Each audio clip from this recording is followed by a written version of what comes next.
All right. Hello. My name is Matthew Seabright. I'm a volunteer from the Startup Week Student Committee, and I'm here today to introduce to you Pat Gelsinger, the CEO of VMware. Prior to joining VMware, Mr. Gelsinger led EMC's Information Infrastructure Products Business and as President and COO. Prior to EMC, Mr. Gelsinger spent 30 years at Intel, where he was the organization's first CTO. Many of us in the College of IST know VMware because we are familiar with it because we use it for labs and projects for on-campus and off-campus activities. And without further ado, I introduce you Pat Gelsinger. Thank you, Matthew. It's a pleasure to be here with you today. I was a good son this weekend. My parents live outside of Reading. How many of you know where Robizonia is? Right, okay, a few of you do, right? You know, it's sort of halfway between Reading and Hershey, and they live 5 miles outside of that, so sort of 5 miles away from nowhere. Born and raised in Pennsylvania, and so the chance to come and speak at Penn State gave me the chance to spend Easter weekend with my folks and relatives, as well as get to come here. I sort of have a Cinderella career. My dad was the ninth of 10 boys in Pennsylvania. All of them were farmers.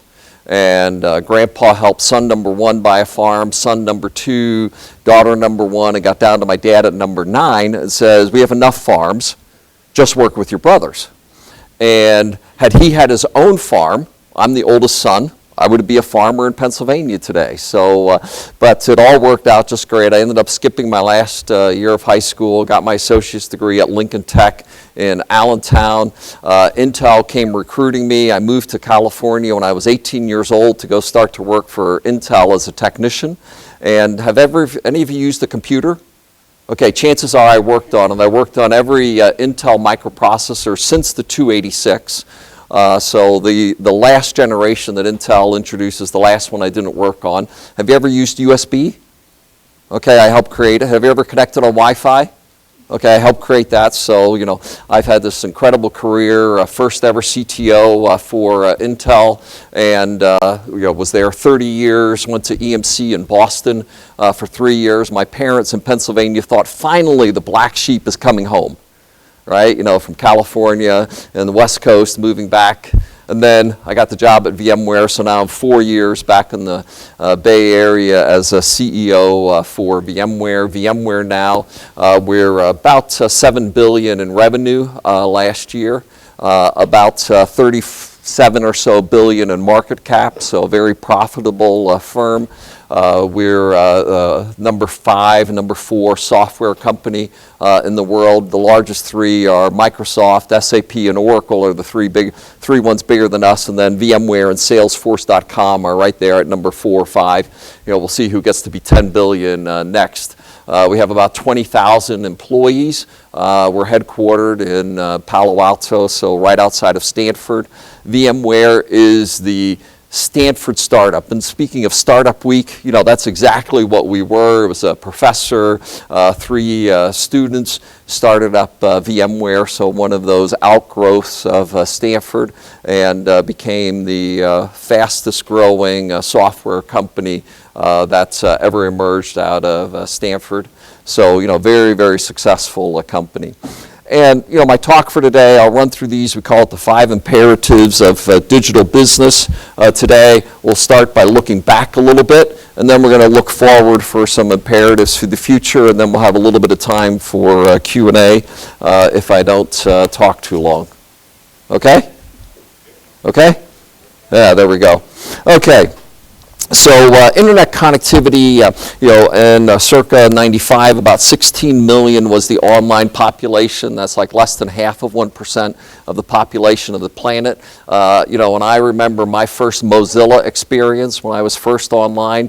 The first time I could actually connect up internet relay and so on. It's hard to believe that since then, what's occurred. And if you fast forward to today, the online population is about 3.1 billion people in 2015. Somewhere in the order of 40% of the planet right, has now been connected. And of course, we continue on that progression, and we expect that we'll hit half the population of the planet will be with a persistent online connection in Q3 of 2019.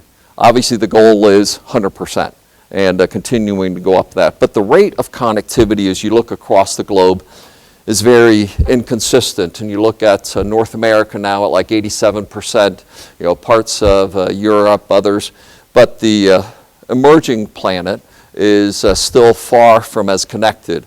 And that really is an opportunity. How do we bring connectivity into those markets? Because with connectivity comes improvements in healthcare, comes improvements in economics, comes improvements in education. And as many technologies, the first generation of online connectivity was largely wired connectivity of some sort. We're now wireless or jumping over, and we saw this effect, for instance, in China for telephony. China never built the AT&T wired network. They went immediately to wireless.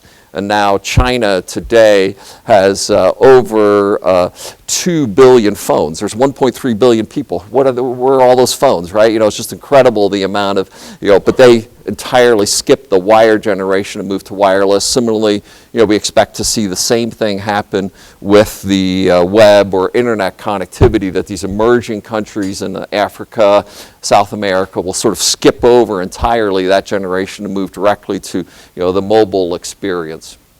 And it's not just that people are getting connected, more and more devices. So 1995, 0.1 devices per person. Here we are in 2017. The average on the planet is 3.3 devices or human connected devices per person on the planet. So, I'm a very connected guy myself, so I can have I can be working on my Mac, I can get interrupted by a message on my iPad, by a notification on my iPhone, and finally a reminder on my iWatch. Haven't we made progress? Right?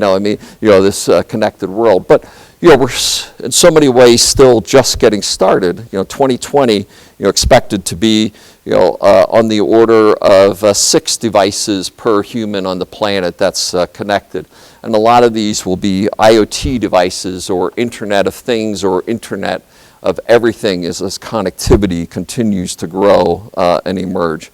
By 2025, and I think there's a certain magic tipping point when you get close to 80% of the planet with the persistent connectivity to the internet and the kind of benefits that can occur on global reach. So, and as you think about that impact today, 21% of all GDP growth in the world is attributed to the internet. And this internet economy, as we'll see later in the talk, is driving essentially most, if not every aspect of how business and innovation is occurring. So out of these, I wanted to talk about, well, let's say 5 imperatives for digital business, and 5 things that everybody needs to do if they're going to be ready for this era of pervasive digital integrated connectivity. So the first of those you wanted to look at is asymmetry in business. Now, what does symmetry mean? Symmetry, battle of similar forces, right, or of balanced or equal. So asymmetry, unequal or imbalanced, right, and how that occurs. And maybe, as we look at, business folks, we always, we like to use, battle metaphors and war metaphors as we're, fighting strategies with others. And this might be the greatest symmetric fight of all time. Right? For almost 200 years, we had imperialism of Great Britain and France fighting each other out, right? Largely, they had sort of the same ships, the same technology, the same strategy, sort of duking it out and who was going to be better at this tactical warfare anywhere in the world. So 200 years of that, and who's going to be the most powerful nation on earth? Well, this is the ultimate asymmetric battle, right? America versus Great Britain. And Great Britain had everything, right? At the time, they had the navies, they had the technology, and what did America do? They won. what happened in this great symmetric flight?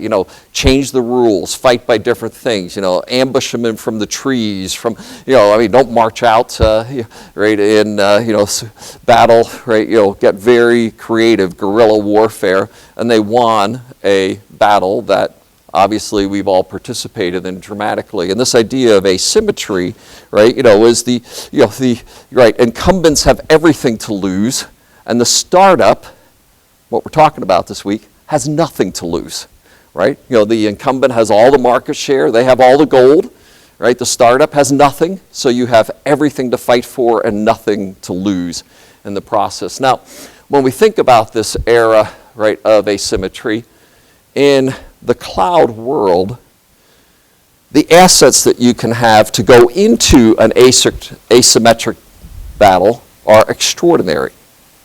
And if you think about this, in the environment we're in now, right, you have connectivity. You can reach half the people on the planet over this thing called the internet. You didn't have to invest a penny to go do that. You didn't have to build the network. You didn't have to do that. You have cloud data centers that allow you to operationalize a service, and you get to just, it scales up or down. You have the largest supercomputer ever built at your beck and call to scale up or down the application you might reach those customers with. They already carry in their pocket the devices for you to reach them, right? The smart devices as well. You didn't have to pay them. You didn't have to bribe them. You just got to get them to, click and download the app off the iTunes store, and you're good to go, right? All of these assets, right, mobile devices, global connectivity, cloud data centers, it's an asymmetric battle because you get to leverage all of those shared resources to go conquer the incumbents. A dramatic opportunity. So, how many of you remember the story of WhatsApp? Yeah, you remember? So it was about 60 people, right, for less than 3 years, and they got almost 2 billion people to use their application, right? That's much, much larger than the largest telco, the largest incumbent on the planet. So for literally less than 100 million of invested capital, they were able to displace one of the largest franchises, AT&T, Vodafone, Verizon, take your pick as well. That's an asymmetric battle. And as a startup, as a entrepreneur, as you think about that, that's the opportunity that you have to leverage these asymmetric resources to go into battle and create radical innovations. And we're seeing that across every industry, across healthcare, across education, power and utilities, manufacturing, banking. Every one of these is being disrupted in a fundamental and dramatic way because of the asymmetric resources that are available, right, to you, right? I'm able to go start launching online classes, and I need no brick and mortar, right? And I can reach 100 or 200,000 students on a global basis. I don't need, right, billions of dollars of assets, and I can launch a finance or online bank. All of these give extraordinary opportunities, so we're in this age of disruption. Think about the car industry as one example. Right? How many of you own a car? Yeah, most of you do today. In the future, you will be absolute Luddites for owning a car because you'll be able to share it. Right? You'll be able to not, how much do you use your car? Maybe if you're a real car lover, you might use it 10%. 90% of the time, what's it doing? Sitting there doing nothing, right? And as we think about the idea of shared, autonomous, self-driving vehicles, has the potential to upend an entire industry again. You might have seen last week, Wall Street Journal had an article. What is the most valuable car company in the world now? Tesla just displaced General Motors and Toyota as the most valuable car companies in the world. And who will own the future of the automotive industry as self-driving cars and shared vehicles and Uber emerges in that environment? Displacing one of the largest economic drivers for the United States for the last couple of decades. And the ripple effect of that is what happens to the car insurance industry? Well, that changes when it moves from shared ownership or from individual ownership to shared ownership? What about all of the real estate impact? If I don't mind commuting, I just get in the car, it takes me to work. I don't mind living in the burbs as opposed to in the city, right? Or all the distribution, right? If it's all self-driving semi-trucks, there's no reason for truck stops, right? Right? I mean, all these kind of things. It changes everything about our industry, and that's the era that we see. And every industry is going to go through that kind of transformation. And incumbents must learn to dance, and entrepreneurs and startups have the opportunity to literally disrupt every enterprise that exists on the planet today. So, imperative number 2, we'll call it what we call the cross-cloud era. Unfortunately, enterprises have been building these assets called data centers, right? It's how we've run for the last couple, 3 decades, right? The grand, right, central resources that allow us to operate. But in the era of clouds, we now have these wonderful, impressive capabilities in cloud services. And how do we bridge across those 2 worlds? And we'll simply call that the cross-cloud era. And so over here, right, in the public cloud, we have these fast application deliveries, agile environments, and in my existing data centers, we have security, safety, governance, compliance. How do you bridge those 2 worlds?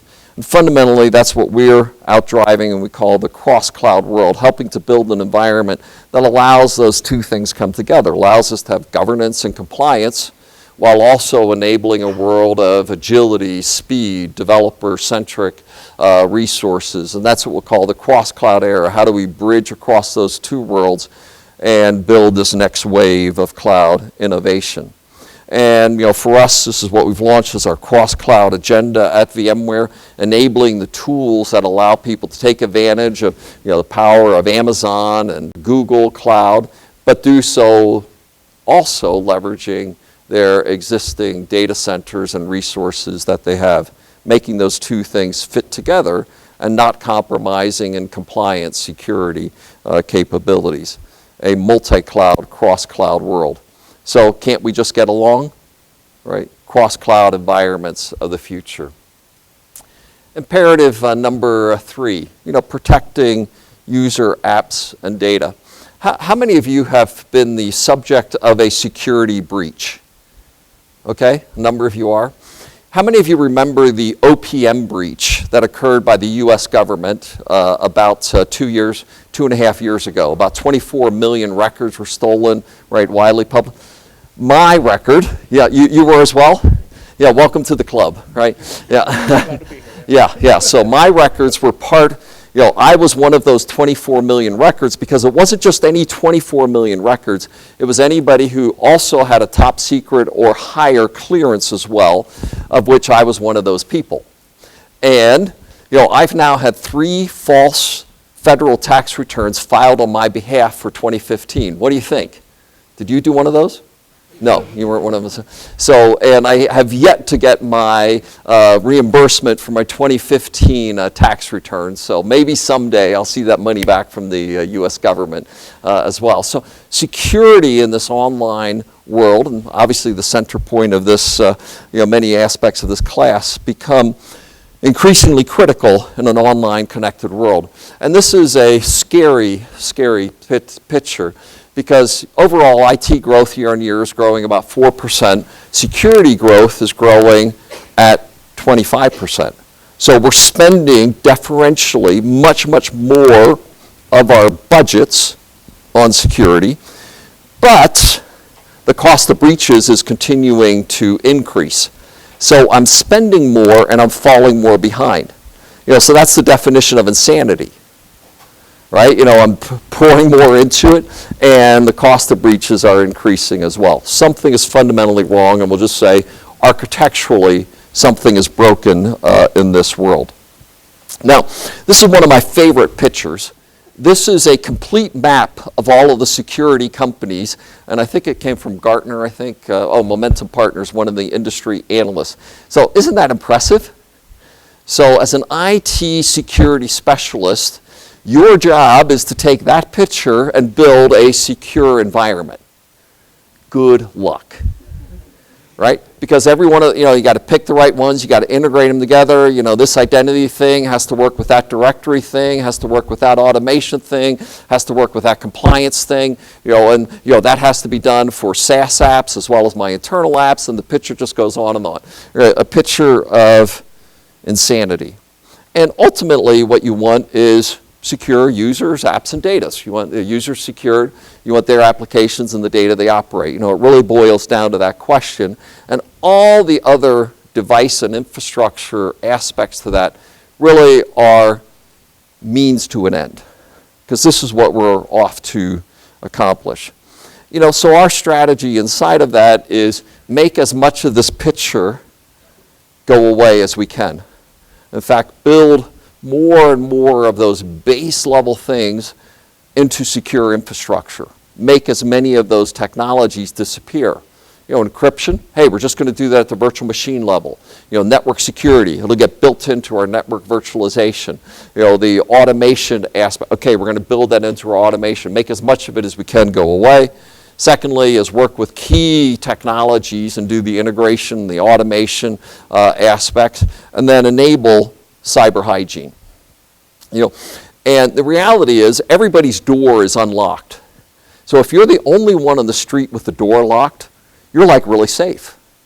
You don't need fancy things going on like fancy detection systems. Just lock your front door and you're safe in your neighborhood because there's so many unlocked doors nearby. So get the water line to cyber hygiene, right? So that every system is patched. Every system, right, has up-to-date software. Every system has multi-factor authentication. Every system has microsegmentation and standard capabilities well implemented.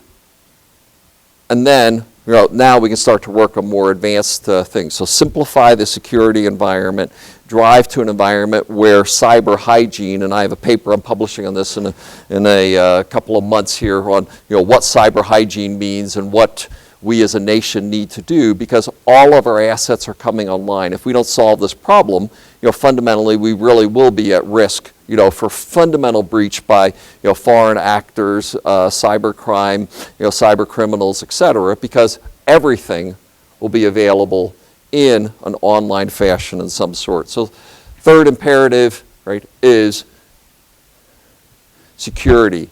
A renaissance has begun, right? Security has to be built in and baseline. Fourth imperative, what we call proactive technology. Now,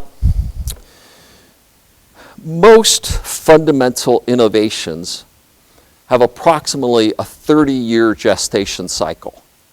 Now, for young college kids, you sort of think 30 years, man, I'm only 23. What are you talking about? But if you look at all major innovations like the transistor, from its core innovation until it was popularized, it was about 30 years. If you look at like photonics, time of innovation until it became popular and used broadly, about 30 years. So you go through this maturation, innovation cycle, and these hardcore things just take a long time to emerge. In 1986, I was the chief architect of the 8486. And that was a really, really important microprocessor at the time. And my head of marketing came running into my office and said to me, "You must make the 486 a great AI chip." Okay, so this is 1986, and there's a whole generation of companies emerging at the time. Thinking machines, new languages like Lisp and Prolog were emerging, for this AI space. So you must make your chip, Pat. This great AI chip. This is 1986. What do you think? A total frickin' waste of time, right? Because the core technologies for AI were entirely immature yet. The algorithms weren't mature, the data, the computing capacity, all of those types of things. None of it mattered. Here we are 30 years later, and it really matters. And this whole idea of artificial intelligence, machine learning, deep machine learning is now exploding in front of us. And we're seeing, that we're moving from reactive, we're asking computers to do things on our behalf, to proactive, where computers doing things, predicting our behaviors. And these are, simple things as well you might also like. That's an example of machine learning in operation. I know what you've done, I'm predicting what you might like to do in the future. And we're going to see this occur across everything. And what's really happening is that every one of these areas, all of a sudden, we can apply very, very powerful technologies to start doing things that you never imagined before. Now, some of this might feel sort of creepy. Some of it, of course, is going to enable convenience. And of course, all of you were born online. So some of us older people, it's a little bit creepier for us. My parents, they're still not sure, if they should leave their computer on. Something might come through that wire if I leave it on at night. It's still sort of scary for them. But it's also invaluable, right, as we think to the future that emerges. And, fundamentally what's happened is, what's happened under the hood of proactive AI, machine learning, et cetera, is one is the machines now are like really big. I can take crappy computer algorithms and run them at such scale, right, in cloud environments, and I can take such large data sets that I can operate, and look over extraordinary amounts of data with those mediocre algorithms, and I can now produce valuable insights, right? And this is what's really occurred over the last few years, where I can now create applications using extraordinary algorithmic capabilities with extraordinary compute and data capacity, and I'm now to the point that I can largely predict anything. And as a result of that, it will enable all sorts of new, what I'll say, Internet of Thing related applications, where we're going to be able to pull telemetry, right, on behavior, analyze it, and be able to produce useful insights. So, I forget your name. Oh, Don. So Don, what time do you get up in the morning? 6:30. Tomorrow morning, Don's smartphone, right, is going to wake him up at 5. And it's going to say, Don, last night you had a heart irregularity. So I have uploaded all of your biometric data onto the cloud. I've run it against everybody in your family and in your DNA group, right, on your behalf. I've rescheduled your morning class. You guys are all excited, no class today, right? Your self-driving car is picking you up in the morning. It's a 2-hour drive, so I had to get you up early. And right, the doctor appointment in your morning schedule has been rescheduled on your behalf, Don. I moved your Starbucks order to a convenient one on the way, and since you are going to a heart doctor, I made a decaf today. Everything in that scenario will happen in the next 10 years. Self-driving cars, you're there, right? DNA-based biorhythm analysis, right? Being able to compare that against others, being able to reschedule, automate, etc. That's the world that we're headed into as a result of proactive technology. So, in the future, we'll be in an environment where we can predict almost everything. And this whole idea of machine learning and deep machine learning will change every aspect of what we do. Number 5, I'll say tech has left tech. I'm a tech guy for 37 years now. I know I look like, I couldn't possibly be more than that old, so, I started when I was 10, right?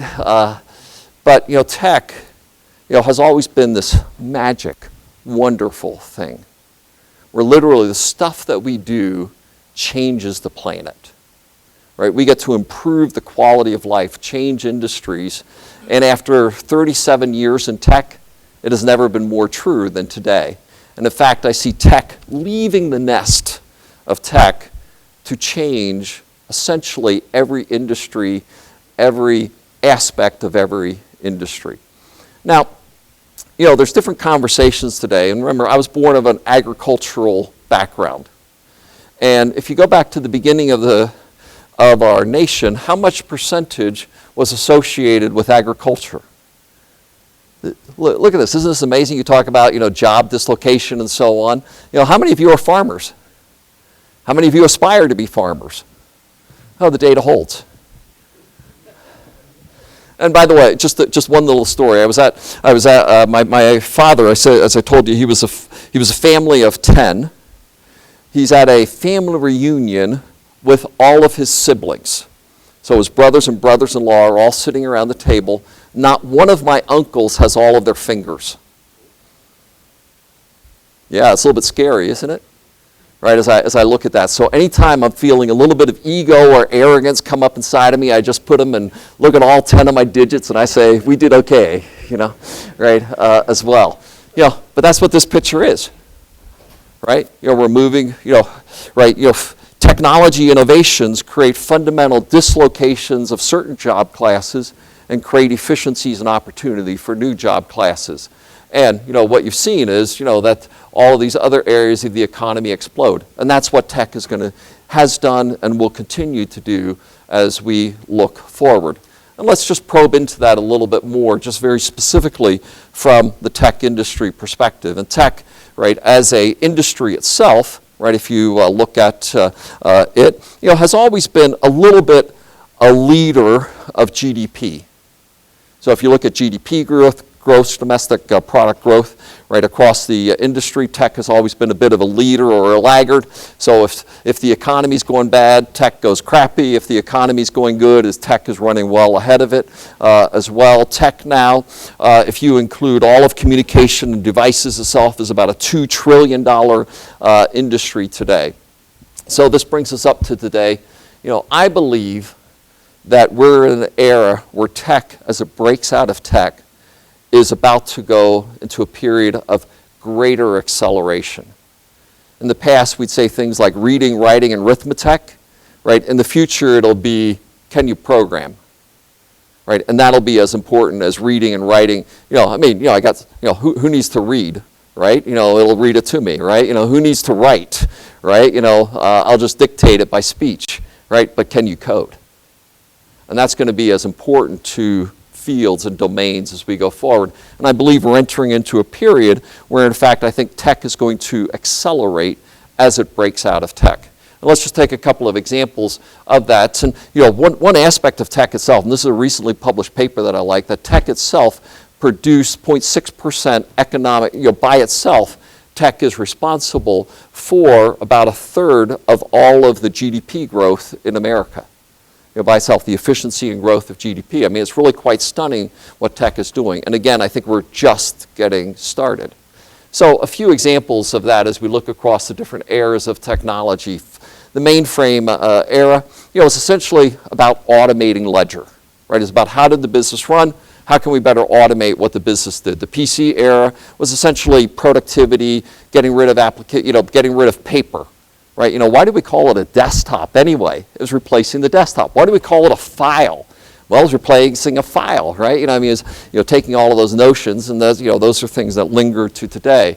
And similarly for internet, collaboration, mobility, right? And what's next? We'll call this fourth industrial revolution that's coming in front of us with intelligent systems.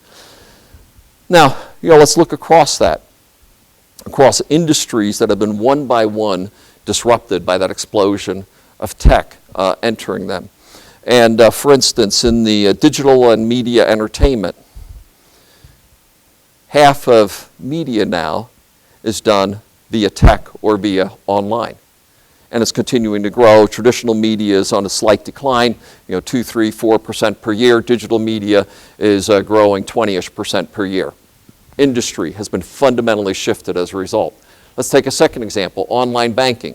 Now half is online, half is traditional, right? We've crossed over. And again, digital banking is taking over that entire category. This one I found to be quite stunning. E-commerce. This would be walking into a store, right? Doing things. So Amazon today, right, is a scary, successful company. But if you look at this number, how big could they become? We're only 1.9 trillion into e-commerce of a 20+ trillion to go. Isn't that scary? Man, how much could be disrupted as a result. And think across every one of these other industries as a result, right? Every one of them will go through their dramatic digitization. And IoT, the integration of technology into everything that we do, right? These big data characteristics, the security implications that we have, the implications of mobile devices and cloud, every industry that we're participating in. You sitting here today, maybe you're going to be the CEO of the next Uber, maybe the next Airbnb, maybe the next WhatsApp, maybe the next VMware. But literally every aspect of business sits in front of us, ready to be disrupted in a fundamental and powerful way as a result of tech, and tech is breaking out of tech. So, with that, any questions?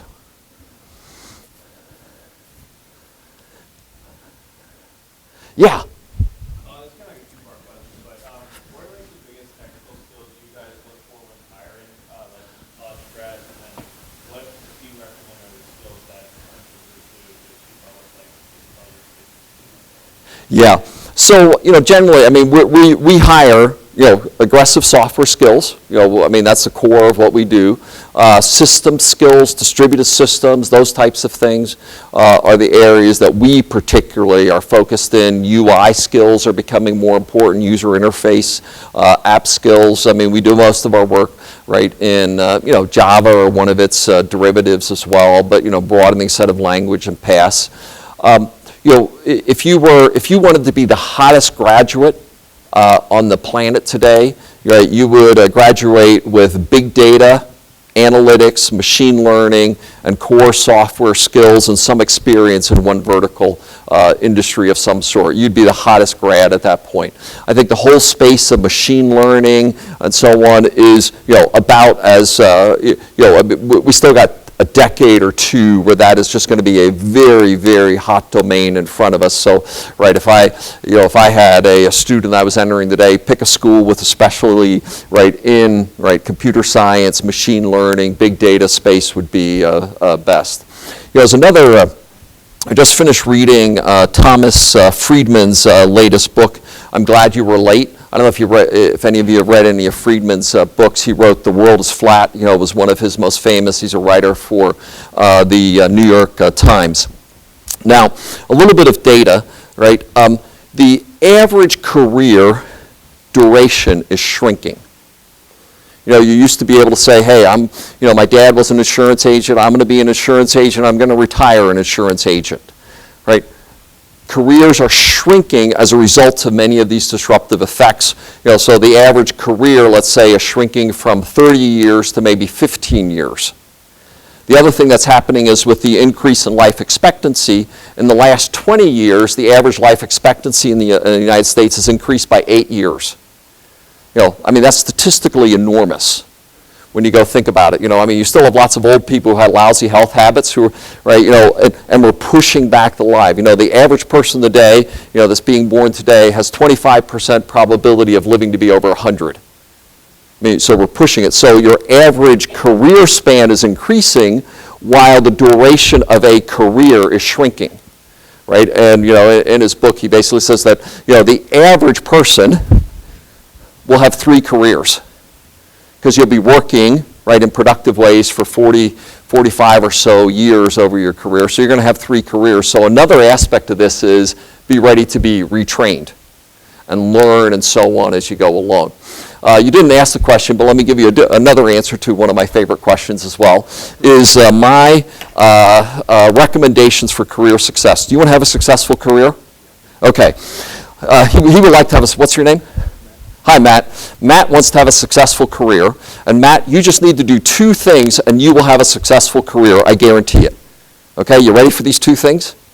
Okay, number 1, in whatever job you're in, do a great job. Okay, it doesn't matter if you have a good boss, if you like the job, do a great job in whatever job you're in today. The second thing is always be preparing today for the job you want to do tomorrow. Constantly be developing the skills for the next thing that you would like to do. When I became the COO at EMC, so I'm, arguably the second in command at EMC up in Boston, I would meet every board meeting with a couple of the board members. And I would always ask them the same 2 questions, Matt. How am I doing? What do I need to work on? So when I told, and Jack Egan, he was sort of the curmudgeon kind of board member, and he said to me, and his dad was the E in EMC. Dick Egan was his dad, and he was employee number 3 at EMC in Boston and so on. He said 2 things, Pat.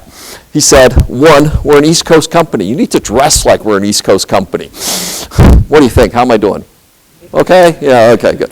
Right, but the second was much more important. He said corporate finance. He said, if you're ever going to run this place, and I aspired to be CEO, you have to learn more about corporate finance. I grew up an engineer, right? I didn't have that broadening of experience. So, the CEO got me a corporate finance tutor, so I went on the video conference every week for the next year, and I took Corporate Finance 101. My wife and I took a vacation. I'm sitting on the veranda of our, cruise line, and I'm reading the 1,100-page corporate finance textbook and thoroughly enjoying myself, right? That's the kind of thing, you're going to keep learning. You're going to keep gaining new skills. And if you do that, do a great job, and continue the lane to learn new skills throughout your career, you're going to have a tremendous career. Other questions? Yeah. What do you think the next big thing is going to be, like these global first trending Yeah, so the next big thing, to me, this confluence of cloud, machine learning, and big data, and IoT, the confluence of those in that space, there's going to be some incredible breakthroughs that occur. Right? Obviously, there's lots of discussion now around self-driving cars and the implication of that. That's going to happen. Right? That's going to change. I was just talking to one of my cousins over Easter, and one of his sons is a truck driver. Okay, that career is going to go away, right? Because we're going to, have totally replaced that, industry. Some of the things that will occur as a result of IoT, automation, machine learning, that's going to occur. That's going to disrupt the entire transportation, distribution industry in a big way. So I think there's going to be lots of things there. I think there's also going to be lots of things. My little scenario in healthcare. Right, that we said. I think healthcare, if you look at now, healthcare represents about 17% of the GDP of America, right? And it is one of the least penetrated for technology. So I think there's going to be fundamental disruptions in the healthcare space that occurs as a result of some of these things that we've been touching on. So that's one I think is going to be absolutely enormous as well. Unfortunately, there's all sorts of regulatory and political issues to sort of navigate through that space, but I expect there's going to be lots of fun things there. But I really think every industry is going to be disrupted. Right? Every industry is going to have its Tesla, its Airbnb, its Uber is going to be coming in and changing the rules of how that industry is structured and operated. Yeah.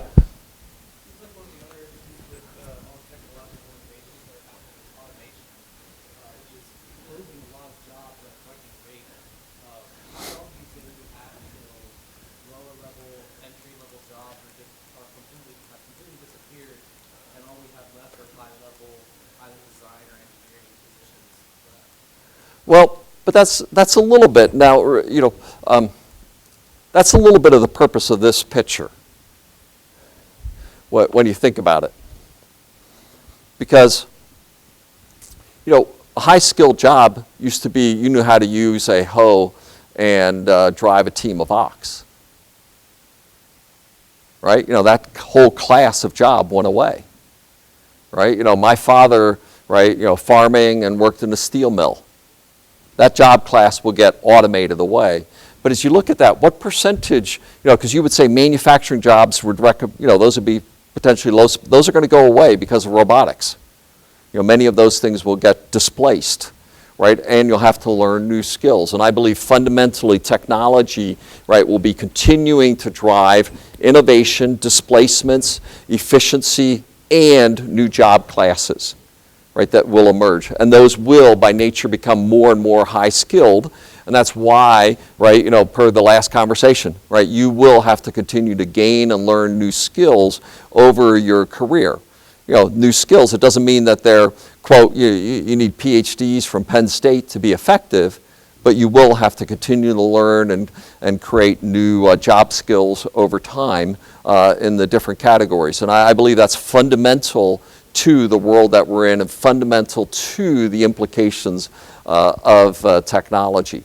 And it's been occurring for hundreds of years, and it will continue to occur as we go forward. And I think it has all sorts of challenging, significant, political and cultural issues result or emerge as a result of those trends. Again, I'm a farmer. That's what all my family is. and that job class is largely getting automated away. Even in there, right? I mean, self-driving tractors to do planting, and tillerless planting, and being able to drive out of a single acre of ground. In the last 20 years, has more than tripled the effectiveness of producing crops in that. These are just dramatically driven technology innovations, and in many of them, we're still just getting started. Yeah.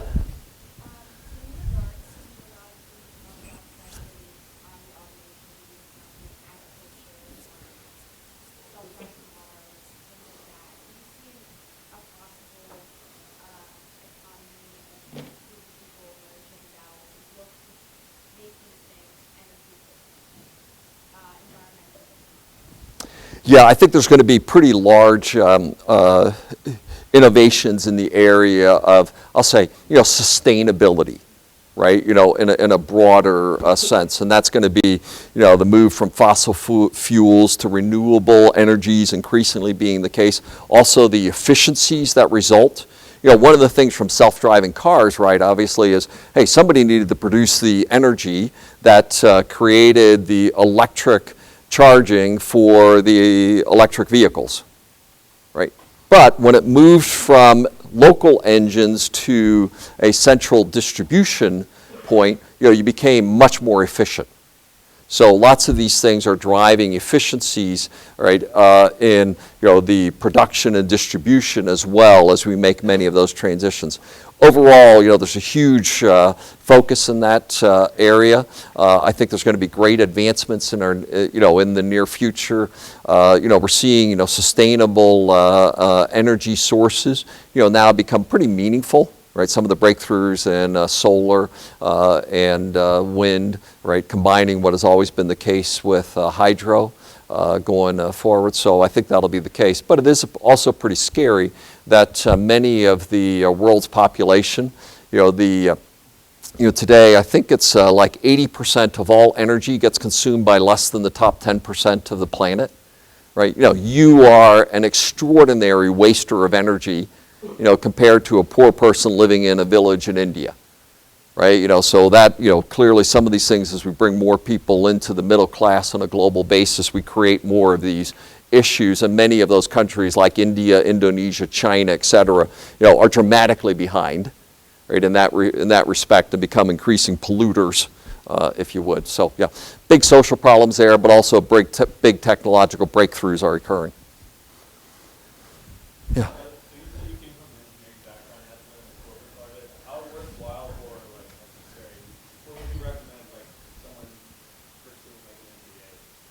I think MBAs are great, but I'm an engineer. So if you want to be like really great, you're going to get your engineering degree first. So, I've been a STEM guy my entire life, and I think, pushing more people into STEM, particularly diversity in STEM, right? We need, a lot more females, a lot more diversity represented in STEM and STEM-related fields. So overall, I view those things as great, high skill overall, but STEM to me is the core of where we're at. Everybody should learn to program before you do anything else. So, but anyway, I might be a little bit biased. Are we at the end of the time, I see? Okay, maybe one last question. Is it a good one? Yeah.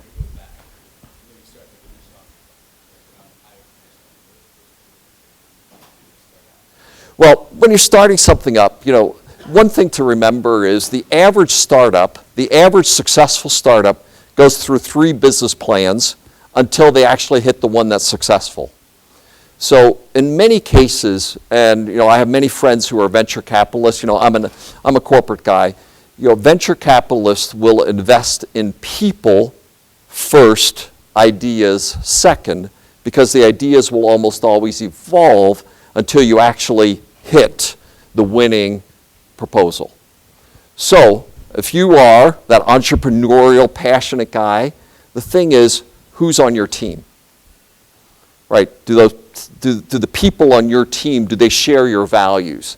Are they deep experts in certain areas? Are you passionate about changing the world in similar ways? and form that core nucleus of a team, get a great business plan and idea, be ready to involve, and have great mentors.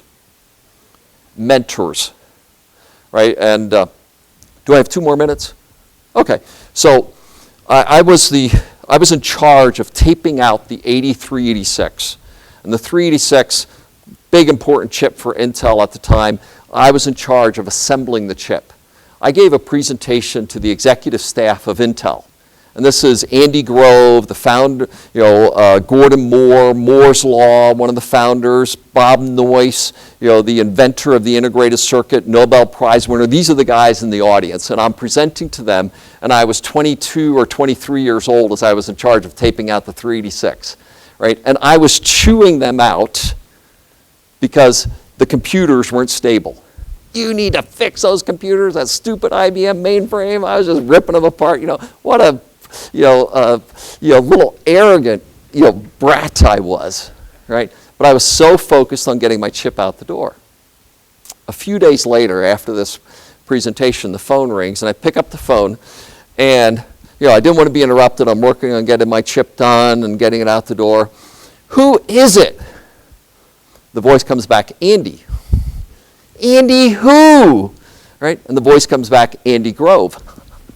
This is the founder, president of the company. I'm way down here, right? And he said, I was impressed by you in the presentation the other day. I was chewing him out, right? Right? And he says, what do you read? What are you studying? What's your career objectives? And he started pounding me with these questions.